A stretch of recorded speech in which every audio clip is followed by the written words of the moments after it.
అందరికీ నమస్కారం. నిన్న ఏదైతే నా బర్త్డే పార్టీ జరిగిందో ఒక చిన్న ఇంట్లో పార్టీ లాగా ఒక ఫ్యామిలీ ఫంక్షన్ లాగా జరుపుకోవాలన్న ఒక ఉద్దేశంతో ఆ రిసార్ట్లో మా అమ్మా నాన్నల కోరిక మేరకు మా అమ్మా నాన్నలతో కలిసి మా ఫ్యామిలీ మెంబర్స్తో కలిసి నేను జరుపుకోవడం జరిగింది. అక్కడ మా అమ్మా నాన్నలు, మా అమ్మా నాన్న ఫ్రెండ్స్, మా ఫ్యామిలీ ఫ్రెండ్స్, మా టీమ్ మెంబర్స్ మాత్రమే ఉండడం జరిగింది. అండ్ అట్లనే లిక్కర్ ఉండడం జరిగింది, సౌండ్ సిస్టమ్ ఉండడం జరిగింది. సో సౌండ్ సిస్టమ్కి లిక్కర్కి పర్మిషన్ తీసుకోవాలని చెప్పి నాకు అస్సలు అవగాహన లేదు, ఐడియా కూడా లేదు. అది అనుకోకుండా సడన్గా ప్లాన్ చేసుకొని వెళ్ళిపోవడం జరిగింది అక్కడ. సో అందుకు నాకు అవగాహన లేదు, లేకుంటే నేను డెఫినెట్లీ తీసుకునేదాన్ని. నాకు అసలు గైడెన్సీయే లేదు. ఎవరైనా గైడ్ చేసినా కూడా నేను పర్మిషన్ తీసుకునేదాన్ని, లేకపోతే నేను ఎందుకు ఇలా తెలిసి చెయ్యను కదా. సో ఇదంతా ఇలా తెలిసి అయితే నేను తప్పు చేయలేదు, తెలియకుండా ఇది జరిగిపోయింది.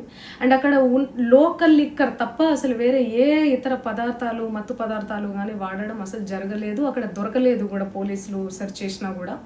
అండ్ అక్కడ ఎవరికైతే పాజిటివ్ వచ్చింది అని చెప్పి పోలీసులు చెప్తున్నారో ఆయన ఎక్కడో ఒక చోట తీసుకున్నాడు, ఎప్పుడో తీసుకున్నాడు అని చెప్పి తేలిందని చెప్పి పోలీసులే చెప్పారు. అండ్ అది ఇన్వెస్టిగేషన్ కూడా జరుగుతుంది. మేము కూడా పోలీసులకు కోఆపరేట్ చేస్తున్నాము. అండ్ నేను ఎందుకు ఇలా చేస్తాను, అసలు నాకు తెలిసి ఎందుకు చేస్తాను, మా అమ్మా నాన్నలతో దట్టు మా అమ్మా నాన్నలు పెట్టుకొని ఇలాంటివి నేను ఎంకరేజ్ చేస్తానా, ఇలాంటివి చెప్పండి.